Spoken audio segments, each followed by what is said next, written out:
Bismillah ar-Rahman ar-Rahim. Assalamu alaikum. J'espère que vous m'entendez. Euh, Tout d'abord, je tiens à remercier l'association Havre de Savoir qui, euh, qui me permet d'intervenir en direct sur leur page. Je remercie en l'occurrence Othman, le président de Havre de Savoir, qui m'a accordé un peu de temps pour me former à ce genre d'outils. Donc, Inch'Allah, on aura l'occasion de se voir euh, 3 fois par semaine, le, le mercredi, le vendredi et le dimanche, durant le temps du confinement, pour partager des réflexions spirituelles. Euh, il est vrai que nous traversons une situation inédite qui appelle à réfléchir et à nous interroger sur le sens et la sagesse de cette épreuve, qui est bien plus qu'une crise sanitaire en réalité. C'est une véritable crise de l'humanité qui signe à la fois la fin d'une époque et le début d'un nouveau cycle de l'humanité. Les grandes traditions nous enseignent que le temps est cyclique et que chaque cycle contient un moment d'essor, un moment de stagnation et un moment de décadence. Et le déclin contient les germes d'un redressement, d'un renouvellement de l'humanité. C'est pourquoi il faut rester très optimiste, car nous sommes à une époque charnière de l'histoire où nous avons à la fois un pied dans le déclin inéluctable du cycle présent et un autre pied dans l'essor d'un cycle à venir, Inch'Allah. Et donc cette turbulence sociale, qui est d'ordre planétaire, causée par l'apparition d'un virus, doit nous amener à nous réinterroger sur les modalités de notre existence. On peut se poser la question, comment un virus invisible à l'œil nu a-t-il pu mettre le monde à genoux? Ce virus révèle combien le monde moderne, malgré son prestige scientifique, malgré son prestige technologique, est un édifice très fragile, c'est un édifice vulnérable. Le monde moderne ressemble à une grande et luxueuse maison où vivent de pauvres âmes. Et, euh, et s'il faut bien tirer un avantage de ce virus, c'est celui du confinement social, qui, en plus de faire un bien fou à la planète, en la délivrant du mode de consommation frénétique de l'homme moderne, ce confinement offre, pour qui sait s'en saisir, de l'oxygène spirituel. Hmm. Mais ça, c'est important de le préciser, c'est que ce confinement, il faut lui donner un sens. Sinon, on risque de reproduire à l'intérieur ou de reconstituer à l'intérieur un mode de vie social de substitution via les réseaux sociaux. D'ailleurs, on constate qu'aujourd'hui, il y a une exacerbation des réseaux sociaux, il y a un surinvestissement des, des réseaux sociaux. Donc il faut donner un sens à ce confinement. Il est donc important de donner une signification à ce confinement social pour pouvoir en tirer tous les bénéfices spirituels. C'est l'occasion de s'arracher à l'accélération sociale qui caractérise nos sociétés pour se recentrer et renouer avec les choses essentielles. Ce dérèglement social va offrir l'occasion d'un d'un rééquilibrage spirituel.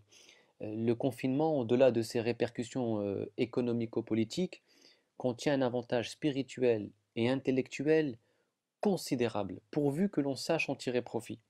C'est c'est un conditionnement social qui favorise en réalité la quête de sens, la quête de l'intériorité, qui appelle à renouveler nos interrogations sur le sens de la vie. C'est un moment d'isolement qui doit se transformer en un espace de réflexion et de méditation.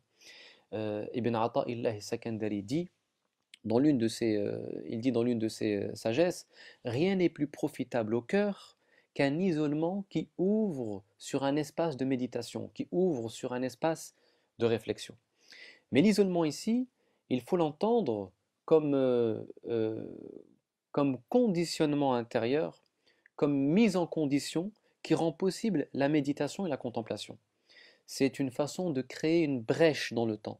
C'est une halte passagère, c'est une halte momentanée dans notre vie trépidante pour pouvoir sentir les vibrations de notre intériorité. Comme en témoigne l'histoire, l'isolement est l'apanage des grandes âmes.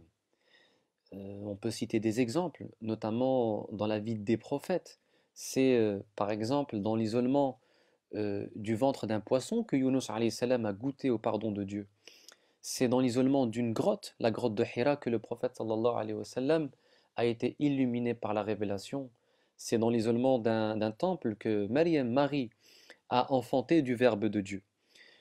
On peut aussi citer l'exemple de Moussa alayhi salam, qui, à un moment donné, en revenant de Madian, s'isole de sa famille pour répondre à l'appel subtil de son Seigneur. C'est donc aussi dans l'isolement que Moussa est devenu le seul interlocuteur direct d'Allah subhanahu wa ta'ala. On voit combien dans la vie de ces grands personnages de l'histoire, l'isolement a été l'occasion de vivre une expérience spirituelle, d'accéder à des couches plus profondes de leur être. Bien entendu, l'isolement n'a de sens que quand il constitue un espace d'ouverture vers la transcendance, non pas quand il sert de refuge ou de renfermement sur soi-même. L'isolement ne doit pas devenir un mode de vie. Hein. Dans ce cas, il s'agirait plutôt d'un signe d'instabilité, voire de déséquilibre psychique. Le fait de s'isoler n'a pas pour but de couper l'homme de ses liens sociaux, mais de rétablir l'équilibre perdu en se réconciliant avec la partie la plus négligée de notre être, celle qui nous relie à Allah subhanahu wa ta'ala. S'accorder des instants de solitude permet justement d'explorer des zones ou les zones les moins connues de notre espace intérieur, celles qui constituent les principaux espaces de rayonnement de la lumière divine.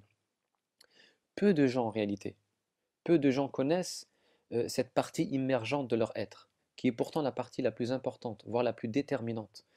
L'individu n'est pas qu'une carte nationale d'identité. Les gens, malheureusement, c'est un constat qui est désolant, ont un regard tellement étroit sur eux-mêmes qu'ils se définissent essentiellement à partir de leurs étiquettes sociales, comme s'ils n'étaient rien d'autre que des animaux politiques, pour reprendre une expression d'Aristote. Et ils ignorent tout de leur réalité spirituelle. Et le problème, il est là.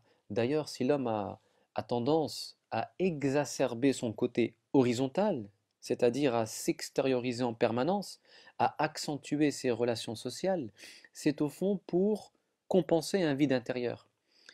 Un vide qui, en réalité, ne peut être comblé qu'en restituant sa verticalité, c'est-à-dire sa relation à Allah subhanahu wa ta'ala. Et la restitution de cette verticalité, passe nécessairement par la connaissance de soi. Et la connaissance de soi est la suprême voie d'accès. C'est la principale voie d'accès à la reconnaissance de Dieu. Mais se connaître soi-même n'est pas chose facile, car euh, il s'agit d'arracher la conscience à la superficialité ou au confort de la superficialité. C'est c'est une façon de quitter la surface de notre individualité immédiate pour se plonger dans les abysses ou dans les profondeurs océaniques de notre être. La connaissance de soi, c'est un long voyage, c'est un long périple qui est jalonné d'épreuves, d'obstacles et qui nous permet d'accéder à des états supérieurs de notre être. C'est un long périple, pourquoi? Parce que la distance qui sépare notre conscience ordinaire, qui sépare notre âme de notre lumière intérieure est infiniment plus grande que la distance qui sépare notre corps du soleil. C'est un voyage intérieur qui n'attire que les pèlerins assoiffés de Dieu, et non pas les touristes éphémères de la vie.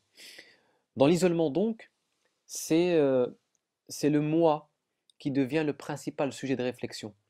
C'est le jeu qui est l'objet principal de la méditation.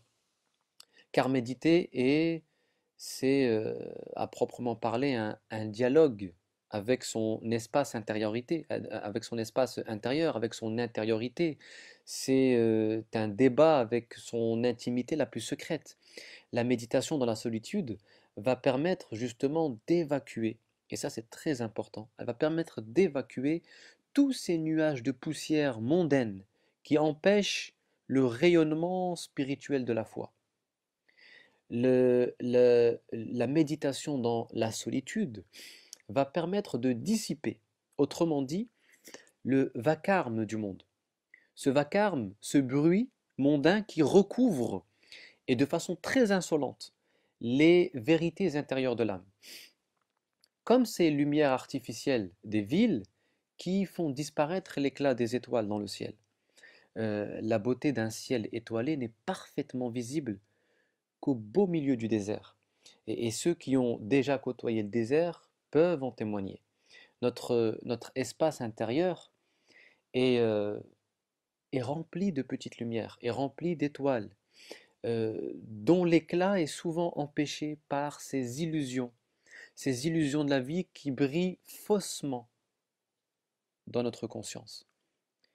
Méditer dans la solitude, c'est retrouver à l'intérieur de soi-même l'ambiance silencieuse du désert pour, euh, pour pouvoir contempler sereinement la beauté de la lumière divine à l'horizon du cœur. Voilà pourquoi il est important de donner un sens à ce confinement, hein, pour que ce confinement puisse servir d'espace de réflexion, puisse servir d'espace de méditation, d'introspection. C'est un moment opportun qui nous est offert, que ce virus nous offre pour faire un examen de conscience, pour nous reposer les bonnes questions, pour changer certainement de paradigme, pour reconfigurer notre mode d'existence. Parce qu'encore une fois, comme je le disais en introduction de cette intervention, comment un virus qui est invisible à l'œil nu a-t-il mis le monde par terre? C'est que le monde que nous avons édifié est un monde fragile, est un monde qui repose sur des fondations très fragiles. D'où l'importance aujourd'hui, à l'heure du confinement social, de se reposer les bonnes questions pour redonner un sens véritable à la vie. Wallahu a'lam, et je vous dis Inch'Allah à vendredi pour un nouveau direct, Inch'Allah. Wassalamu alaikum wa rahmatullah.